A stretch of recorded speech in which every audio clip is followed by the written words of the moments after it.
강영욱이 비난을 받고 있습니다. 직원들 중 대부분이 직장에 관해 안 좋은 기억을 갖고 있는데요. 그 부분 중 한 가지가 재정적인 부분, 월급과 복지에 관한 것이었습니다. 국내에서 독보적인 개 훈련소였지만 근무에 비해 월급이 박했다고 했습니다. 사실 이런 부분은 상대적일 수 있습니다. 그러나 회사가 잘 되고 여유가 있음에 상대적 박탈감을 느끼지 말라고 할 수도 없는 부분이었을 겁니다. 잘 되는 회사를 보면 회사가 잘 되면 회사원들에게도 더 신경 쓰는 경우가 대부분입니다. 좋은 CEO는 책임감을 느끼고 주변 사람들도 챙깁니다. 앞으로 살펴볼 느헤미야서를 보면 느헤미야는 보통 인물이 아니었음을 알 수 있습니다. 사실 느헤미야는 시대적 인물이었습니다. 어떻게 그렇게 쓰임을 받을 수 있었을까요? 그런데 그런 이유를 느헤미야서를 읽다가 발견할 수 있었습니다. 저는 느헤미야 1장을 읽다가 깜짝 놀랐습니다. 느헤미야는 술관원장으로 당시 고급 공무원이었습니다. 그 당시 술관원장이라면 왕 곁에 있는 영향력 있는 직급이었습니다. 평생 넉넉하게 잘 먹고 살 수 있었는데요. 성전 재건을 하는 동안 나라의 급여를 12년 동안 받지 않았습니다. 백성들이 굶주리고 빚을 지고 자녀들을 팔아야 하는 상황이었기 때문에 자신만 호의호식하지 않았습니다. 그런 가운데 반대하는 자들도 있었지만 성전 재건을 묵묵히 감당하였습니다. 이 시대에 느헤미야 같은 하나님의 사람들이 여전히 일어나길 소망합니다. 느헤미야 1장 1절에서 3절 말씀입니다. 하가랴의 아들 느헤미야의 말이라. 아닥사스다 왕 제20년 기슬르월에 내가 수산궁에 있는데 내 형제들 가운데 하나인 하나니가 두어 사람과 함께 유다에서 내게 이르렀기로 내가 그 사로잡힘을 면하고 남아있는 유다와 예루살렘 사람들의 형편을 물은즉 그들이 내게 이르되 사로잡힘을 면하고 남아있는 자들이 그 지방 거기에서 큰 환난을 당하고 능욕을 받으며 예루살렘 성은 허물어지고 성문들은 불탔다 하는지라. 예레미야는 누구의 아들이었나요? 하가랴의 아들이었습니다. 느헤미야의 형제들 중에 하나가 하나니였습니다. 느헤미야에 관하여는 다른 알려진 내용은 없지만 유세비우스와 제롬은 느헤미야가 유다 지파에 속한 자였다고 말하였습니다. 그러나 성경에 근거한 내용은 아니었습니다. 느헤미야는 언제 수산궁에 있었나요? 아닥사스다 왕 21년 기슬르월에 있었습니다. 아닥사스다 제21년이란 아닥사스다의 제위 21년째 되는 해를 말하고 있습니다. 기슬르월은 9번째 되는 달로서 오늘날 태양력으로는 12월에 해당합니다.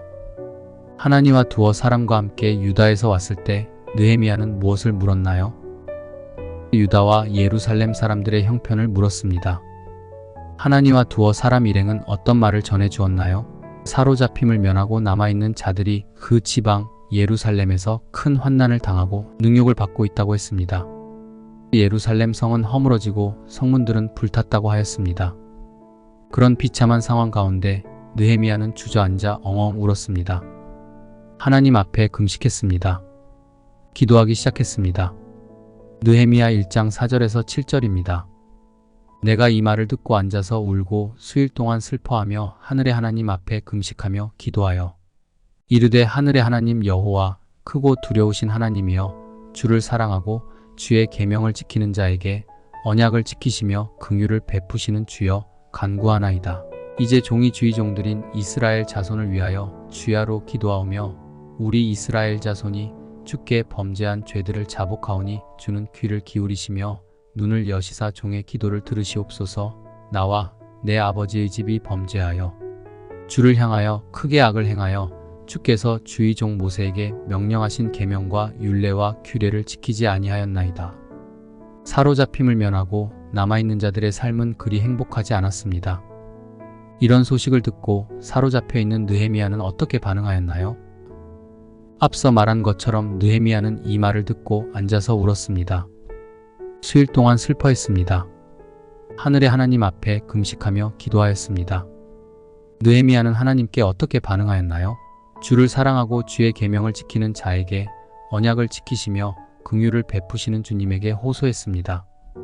이스라엘 자손이 주님께 범죄한 죄들을 자복하오니 주는 귀를 기울이사 눈을 여시사 자신의 기도를 들어달라고 간청하였습니다.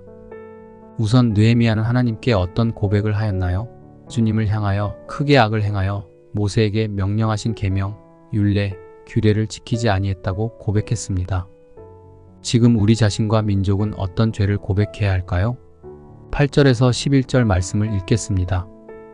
옛적에 주께서 주의 종 모세에게 명령하여 이르시되 만일 너희가 범죄하면 내가 너희를 여러 나라 가운데에 흩을 것이요 만일 내게로 돌아와 내 계명을 지켜 행하면 너희 쫓긴 자가 하늘 끝에 있을지라도 내가 거기서부터 그들을 모아 내 이름을 두려고 택한 곳에 돌아오게 하리라 하신 말씀을 이제 청하건대 기억하옵소서. 이들은 주께서 일찍이 큰 권능과 강한 손으로 구속하신 주의 종들이요 주의 백성이니이다. 주여 구하오니 귀를 기울이사 종의 기도와 주의 이름을 경외하기를 기뻐하는 종들의 기도를 들으시고 오늘 종이 형통하여 이 사람들 앞에서 은혜를 입게 하옵소서 하였나니 그때에 내가 왕의 술 관원이 되었느니라. 느헤미야는 어떤 하나님의 언약을 붙잡았나요? 옛적에 주님께서 모세에게 명령하신 대로 범죄하면 여러 나라 가운데에 흩으실 것이라고 하셨습니다. 그러나 만일 다시 돌아와 계명을 지켜 행하면 어떻게 하심을 알았나요? 하늘 끝에 있을지라도 거기서부터 이스라엘 자손들을 모아 하나님의 이름을 두려고 택한 곳에 돌아오게 하리라 하셨음을 기억하고 있었습니다. 느헤미야는 이스라엘이 어떤 민족이라고 하였나요? 주님께서 일찍이 큰 권능과 강한 손으로 구속하신 주님의 종들이고 주님의 백성들이라고 하였습니다. 느헤미야는 자신의 민족이 강해서 잘된 것이 아님을 알고 있었습니다. 전능하신 하나님의 손이 붙잡고 이끌어 주셨음을 알았습니다.